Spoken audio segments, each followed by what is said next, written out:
What's going on, guys? Welcome back to the channel. This morning we're gonna work on some RC cars. I got a bunch of them that's broke. I got to get caught up, so let's go do that. We're gonna do some wrenching. Hope you enjoyed this video. Okay, so what we got right here is a SCX10. No, excuse me.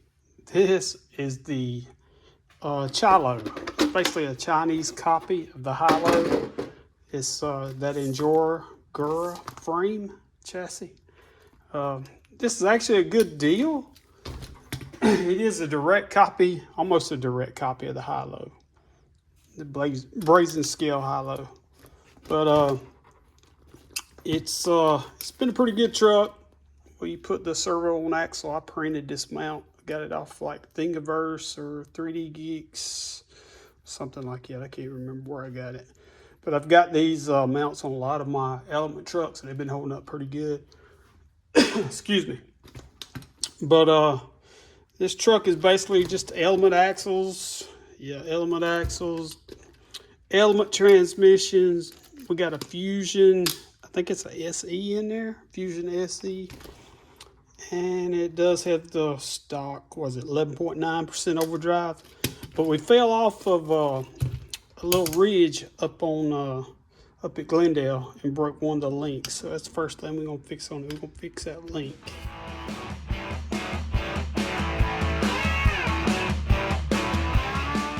What we're going to do now is just put the old ball back into the link in, just like that.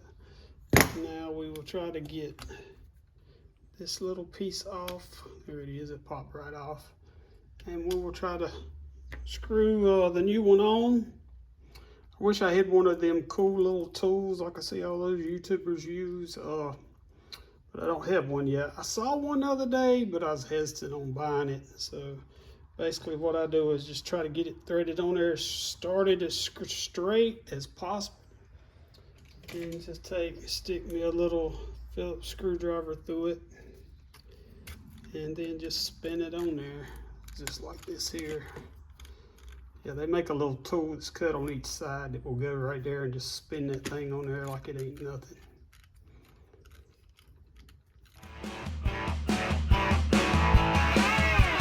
Now what we'll do is just take a tape measure and get a rough measurement. I did notice the other day on one of the sites, they have a jig for this now that you can 3D print.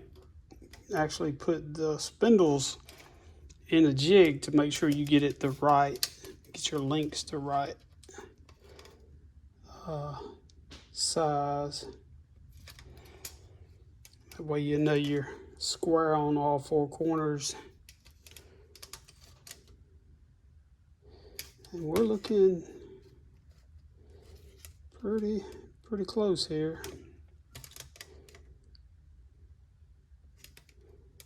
Let's see. Yep.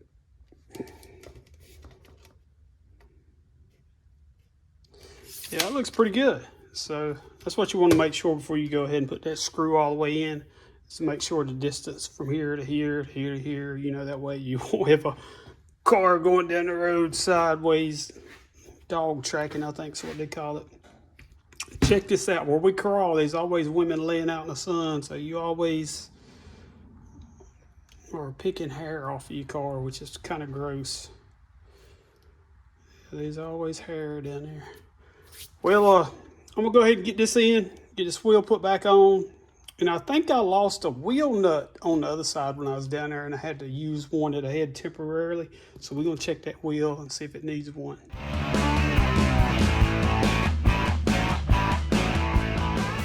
Okay, we got I'm gonna take the wheel off here. And yeah, just as I thought. What you want to do on these Element axles, I don't know if you can see that, but you always want to use a wider wheel nut than what comes on its stock. And the reason why is because once you put that wheel on there, see these screws right here? These screws. With the stock one, this part of your wheel on the outside of that wheel nut insert is going to rub that and cause you a lot of problems. It's going to put lines in it. If you over tighten your wheels, it's going to lock it down a little bit.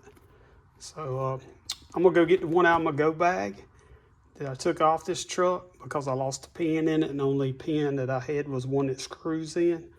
And I'll be right back. Okay, here's my little tool pack out of my go bag, and I basically just got a little bit of tools in here. Got some shock pliers.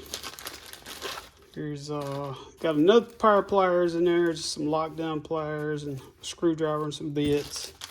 But here's what we're looking for, is that little wheel nut right in there. Let me show you the difference in it, most wheel nuts and the reason I use them. You can buy these on Amazon on a sorted pack.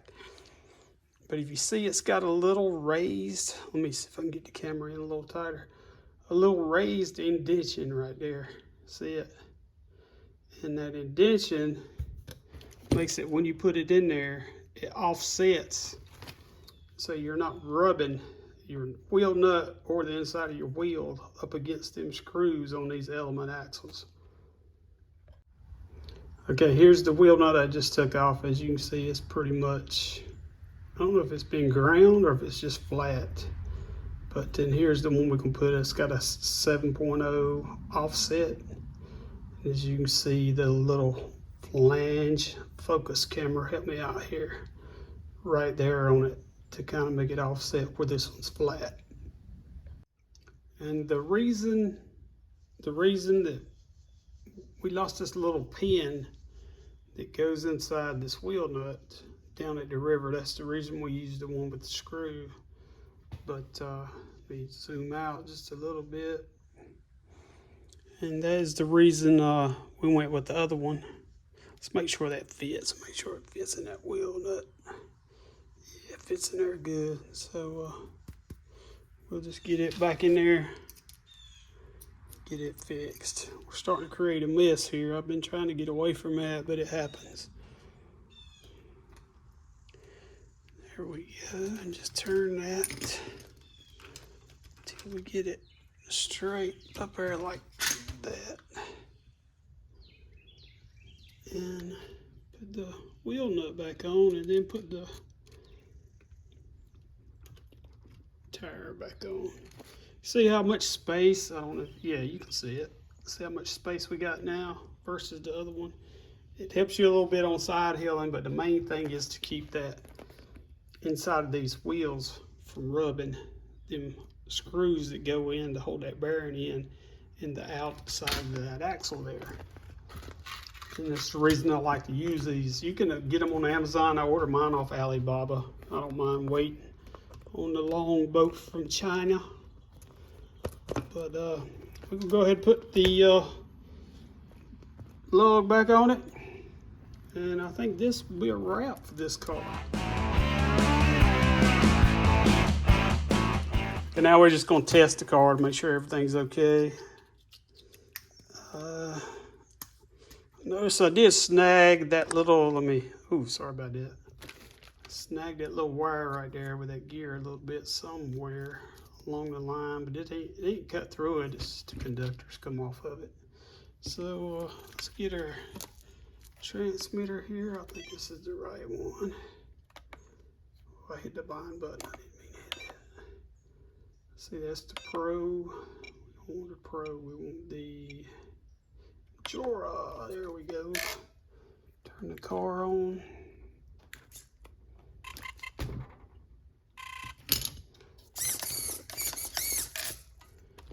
And let's just make sure it.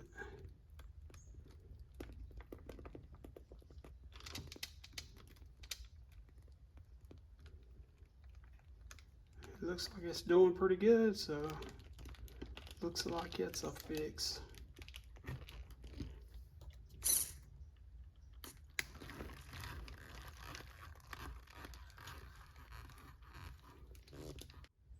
So this is another one in the books. This is the Chalo. We got it fixed. I had a buddy order the same chassis, and you see the way these top links are? He had a problem using the chassis mounted servo. So if you're going to buy this kit, like I said, I have the link in the description.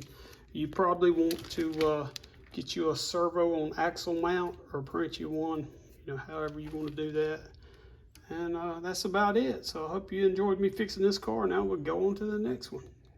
Okay, this one is a SCX10 Pro. My bad. We was driving it the other day down the river, and we heard the drive train start clicking. So we're gonna find out what it is. I just went ahead and stopped driving it immediately. That's the best thing to do with a truck when you hear it start clicking, because a lot of times it's just like a screw or something that's backed out.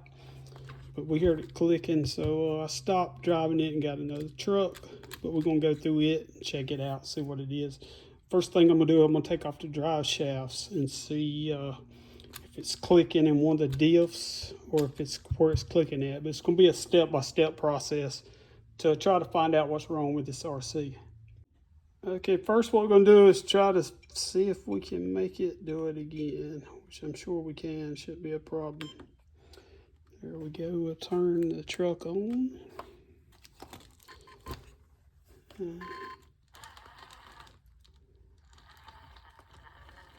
Sure it was, let me get something to set the truck up on. Maybe just, there you go, you can hear it now.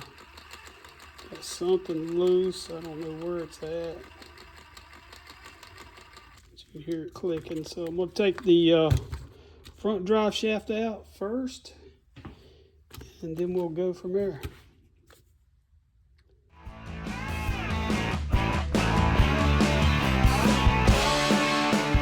I actually had to take a link loose to get the drive shaft out because it's such a tight clearance in there with it fully compressed. So I'm still trying to get it out. I think I took the wrong link loose. Well, there we go. Maybe we can get it out. I think I should have took the other one loose. Yeah, I believe you're right. I believe I'm right. Take the other one loose. I think if I take both of them loose, the axle will turn forward. So let's go ahead and do that. Okay, I got both of them loose. So we're gonna try to see if we can spin the axle. Yeah, we spin the axle forward. Now, turn the truck back on. Matter of fact, it's still on. We're gonna see if we still got that clicking noise. Yep, we still got the clicking noise. So now I'm gonna take the back drive shaft off, and then we'll try it again. It sounds like that clicking noise is coming from up in here. Maybe the transmission. But I just want to make sure. Now that I look at it, we could have these drive shafts backwards, because look at how much room we got on this one. And look how compressed that one is. But I think it's the same drive shaft. So let's take that drive shaft out. Let's keep them in order though. I'll put the front up front, the back in the back. Okay, we've got the rear drive shaft out. And we're still getting that clanging noise. I'm almost positive it's in the transmission. Well, duh.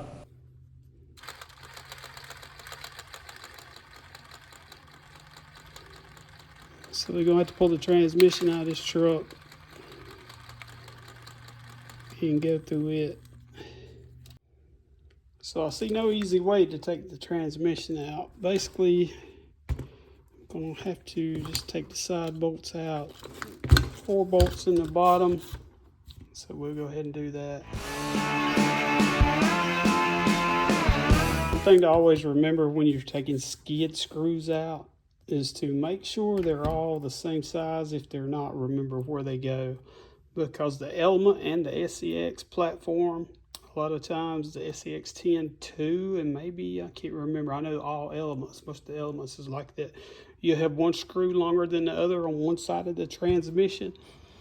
And the reason you want to keep track of which goes where, if you put the long screw in the wrong side, you're going to screw it right into the gears and damage your transmission.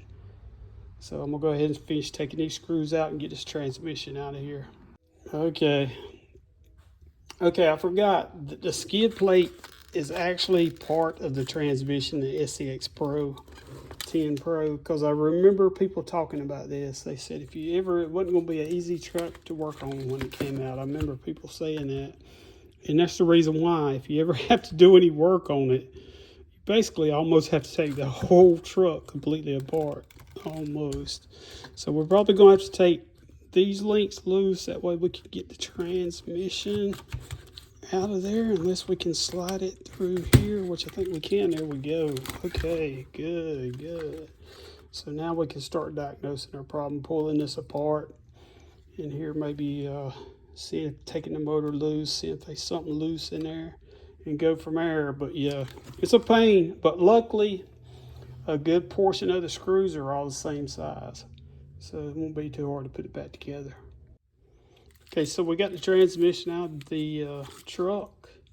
So what I'm gonna do is I'm gonna take it in the house and clean it up a little bit. We got a sink beside our washer and dryer, where you can wash off muddy shoes and stuff. So I'm gonna go ahead and clean this up pretty good. Bring me a paper plate out here, so when I go into it, I'll try to keep it as dirt free as possible. Okay, I think it's something in the back of the transmission. See the gap. See, there's too much play in this output shaft right here. There's a lot of play, and it sounds exactly what it sounds like when it's running. So let me get it cleaned up and we'll tear her apart. Okay, so we got the transmission cleaned up a little bit. So I'm going to try to just take the back half apart. If you're looking at this and thinking, oh no, he's already broke his SCX10 you really can't blame it on the truck, because from day one I've driven this truck in 30% overdrive locked right there. And I've got portal weights on the front, and I know it takes a toll on the truck when you drive it with that much overdrive, 30%. So it's probably not the truck's fault, it's probably my fault. Or I could not have put it together right, which is could be possible. But let's take this apart, get in there and see what we got. Okay, we've got the back half of the transmission took apart. The dogs look good. They look like just like they're supposed to. That's in, let's see, that's in 30% overdrive. And then if the dog goes back here, that's in 1-to-1. Or not 1-to-1, but lower overdrive. But I think the problem is going to be in the front of the transmission. Hear that little bit, see a little bit of slop in there. So we're going to take this apart. The transmission looked great. There wasn't no water inside. All the grease was still in there. Everything looks good on the back half. So evidently we tore something up right on the input shaft, more than likely right up in here, this part of the transmission. So I'm going to go ahead and take this apart, and we'll see what it is. Hopefully it'll be a quick fix. It looks like there's a lot of play in that shaft. So I'm probably going to end up ordering some parts.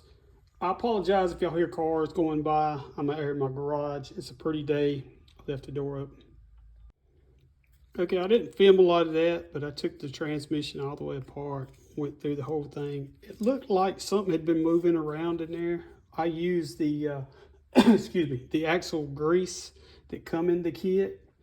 I went through the whole manual, made sure everything was put together right, all the bearings is in there.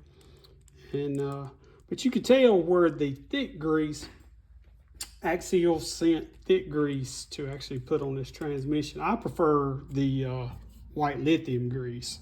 I'm gonna tell you why, because most of the thick grease slings off the gears and it goes around the casing on the outside. And I could see like where the grease had slung out around the outer casing, but like say if this is the casing, the grease was on the outside of the casing and the gears was on the inside. But you could see where like a piece of plastic or a piece of metal had been, you know, going around and around. It had a groove cut in the center of it.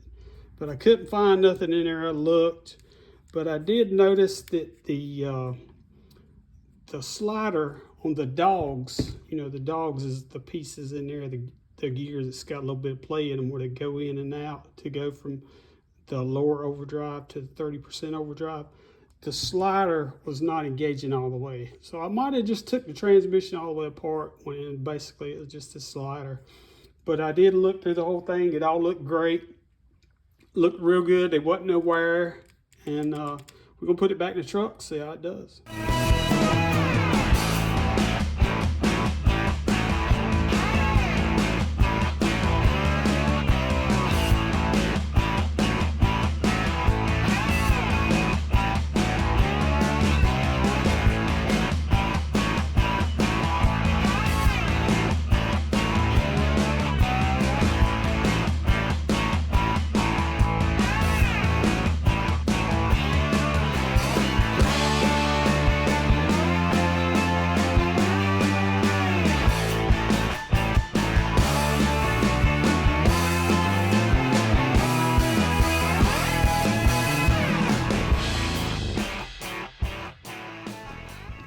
Okay, here's another thing that my friend Danny taught me.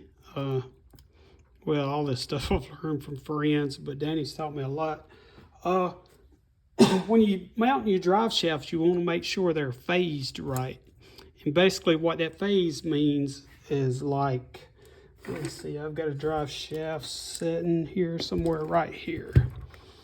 Okay, so in other words, for a drive shaft to be phased, you do not want your drive shaft to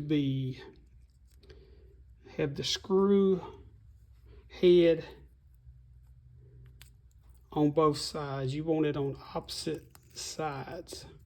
In other words, you see how the screw head on this drive shaft is here. On the other side, you want the screw head exactly, I dropped the daggum pin. Here it is. See if I can get it out of there. You want it on the exact opposite side, like that. In other words, you want a head here and a head there. And they call it phase, but really what you want, the reason you want it like that is so the drive shaft will be balanced. So it won't, you know, most manufacturers do this, but a lot don't. But, you know, speaking balance-wise, it would be better on the drive shaft as far as longevity, because if you got more weight on one side, you're going to have a lob eventually. It's going to be like a cam. That's why you want it like this with the head on opposite sides when you mount it to your truck. So I hope that helped you. Now we're going to get back to putting it back together. Almost there.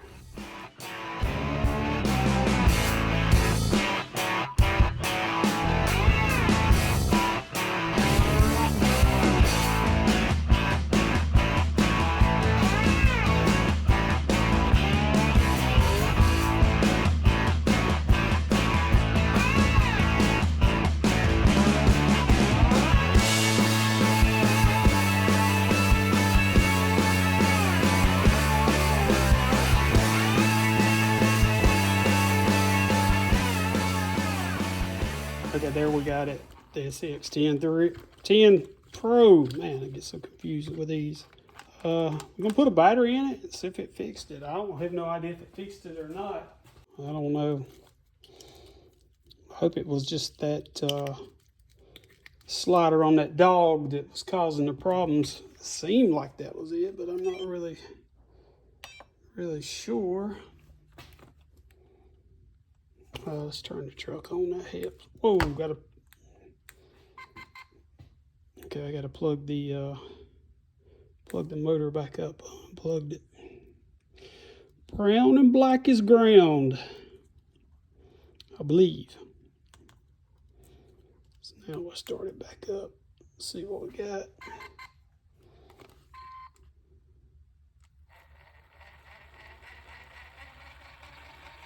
I believe that was it. I believe that's got it.